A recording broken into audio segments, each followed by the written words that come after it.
I grew up in Arizona in a relatively safe city. Before myself or any of my friends had driver's licenses, we would walk everywhere just to get out of the house and do something. Typically going to Circle K for soda and snacks, or Walmart or Target just to browse around. One particular time, after walking back to one of my friend's house from Walmart, we were on our way there, and we were going through a neighborhood and it was sunset. At that time, everyone in Arizona was fairly friendly, so whenever you would pass by another person or group, you would exchange a hello or wave. This time in particular, we were walking past a house on a corner that had a kitchen light on where a middle-aged man was washing dishes. When he made eye contact with us, my natural instinct was to smile, and my friend's was to wave. What a bad idea that was. The man immediately dropped his dishes in the sink, and what felt like in 1 second later was outside on the corner, staring at us in an aggressive stance, with both hands balled into fists. All of our fight or flight responses were completely different. One friend immediately took off running in the other direction. My other friend was in absolute shock and awe, and I was frozen in absolute fear. He started charging towards us in full force, and I'm so grateful that my friend grabbed my arm and we started running as fast as we could. I was so scared. I was last in place. The man was well built and appeared to be in great shape. He had no troubles catching up to us. As I'm running, I can hear his footsteps very close behind me. He's reaching his hand out, trying to grab a hold of my hair, but the adrenaline finally kicked in and I was able to speed off beyond his grip. After a while of running, we realized we were no longer being chased. We hid in safety and called my friend's mom to pick us up and told her everything that had happened. We gave her the location of the house and all vowed to never go back to that house again. The next morning we wake up and my mom explains that she checked the address of the house and the person living there was a registered sex offender.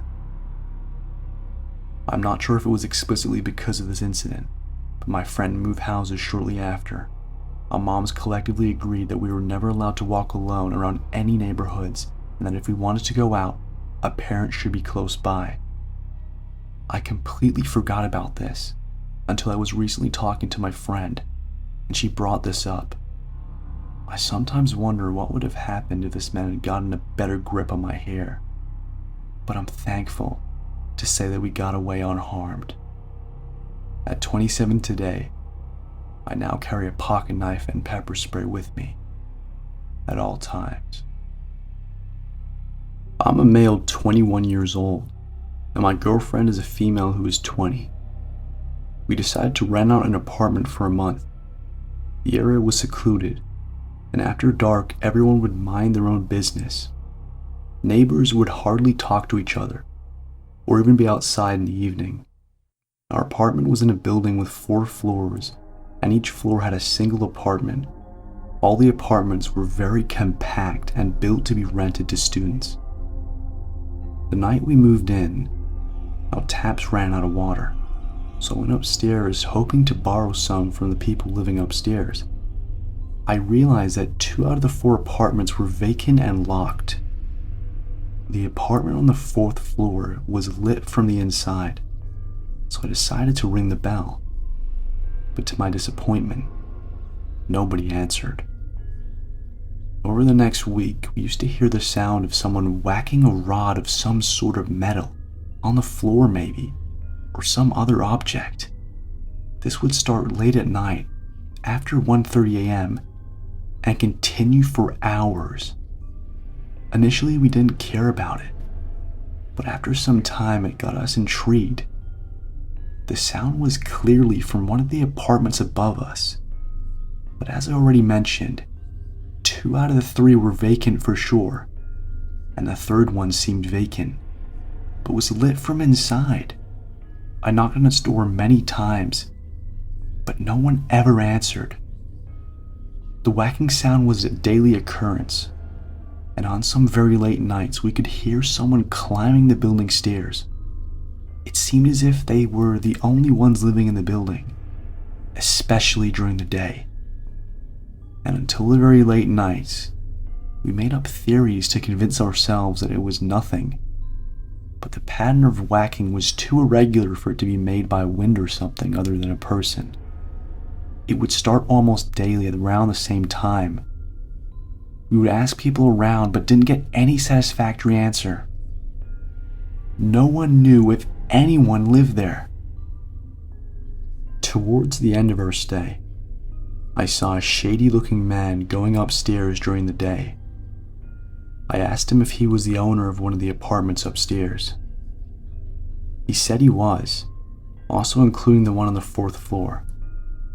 I asked him if anyone else lived upstairs and also about the whacking sound. He told me that no one did, and that he's looking for tenants. He said he had no idea about the sound. To my surprise, he then asked me, "So for how long are you going to stay here for?" 4 more days.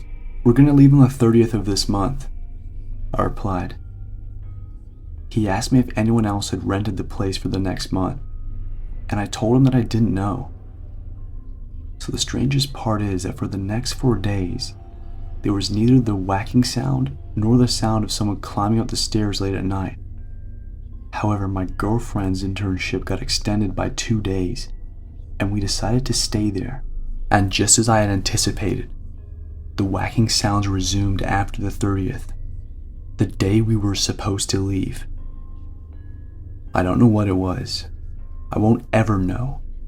But I'm just happy that we got to get out of that place without any consequences. It really scared me sometimes and feels weird thinking about it. Even now. This happened around summer in 2000 in Midwest USA, and I was a 12-year-old boy at the time. I was shy and never did well with confrontation. Anytime I was scared, I'd feel myself shaking. One day my cousin and my dad were weightlifting in the garage, and it was open. I then decided to grab my bicycle out to the garage and ride it up and down the street while my dad and cousin lifted. As I'm pedaling away from my house, I see another kid riding his bike probably 5 to 6 houses down from mine. But he's kinda just going in circles. I maybe get like 20 feet near him, but that's it. No words were exchanged, not even a wave or a nod. I just kept my head down and kept pedaling. On my next circle back down the street, that's when things got weird. I get near the area where the kid had been riding, and he's not around anymore, so I guess he went inside or wherever he lived. Right as I'm about to turn around and head towards my house, which is like probably 80 to 100 yards away, I hear a man yell, "Hey!" in an unsettling tone. I look up, and a man is standing in his front doorway, probably 25 feet away from me. I'm paused on the street with my bike. He's one of the creepiest looking dudes I've ever seen in my entire life. He has on a baseball cap, and he's wearing these thick Jeffrey Dahmer looking glasses, tan, burnt orange, dirty looking wrinkled skin, and had to be in his 40s probably. He looked straight out of a horror movie, and he just had this sinister, angry look on his face. He then says, "If you say anything to my son again, I'm gonna run you over." At this point, I was crying and frozen with fear. But then I start biking home faster than ever. I'd never been in a situation like that in my life. I couldn't believe what had happened, because I never said anything to that boy. So I get to the open garage where my dad and cousin are still lifting, and I tell them everything, the entire story. And they decide to go to this guy's house and address the situation that just occurred. My dad and cousin had a few beers and are pretty jacked, so they were ready to tussle if needed. My dad goes straight to the guy's door with my cousin behind him and knocks loudly. The man opens the door and has a huge Rottweiler by his side. It's barking, going crazy at my dad and cousin. He threatens to let the dog loose, but my dad and cousin aren't cowering down one bit. After a bit of bickering for a minute, the guy goes inside his house and shuts the door. Nothing else happens that night, and we walk back home. A few days pass, and now I'm about to get to the creepiest part. During the summer when my parents worked during the day, my grandpa would come over and babysit my little brother and I. We were about 10 minutes from downtown, and my grandpa was going to take us there to grab some food at Sonic. We get near his car and start driving down the road towards the creepy dude's house. This made me feel so uneasy. But that's the direction we had to go. As we get closer to the house, the hair on my neck starts to stand up again. As we go by the house, I see him. He's sitting in a red truck in his driveway, facing the road like he's about to pull out. I don't remember well, but I think he might have even had a grin on his face when we drove by. We pass the house and he pulls out behind us. I start freaking out a little bit, so I tell my grandpa about the story about the man driving behind us. At first my grandpa was chill about it, but then I noticed he seemed a bit shaken. This is because he had made about 6 to 7 turns to throw him off our trail, but he kept following us. Every little turn. At this point, me and my brother were in the back seat with our heads down as he follows us. But luckily we made it downtown where it was busy. We get near the police station, I believe, and take another turn. Then finally he passes on by. I never saw the man again. My mom and dad split up and we left that neighborhood 2 years later, with my mom to move to the country. My dad still lives at the same house, and I wonder if that dude stuck around for a while, or even still lives at that same house. What was his intent? Was it just a coincidence? Or did he plan to follow us? It was so weird how he looked, like he was just waiting in his driveway for us to pass by. I guess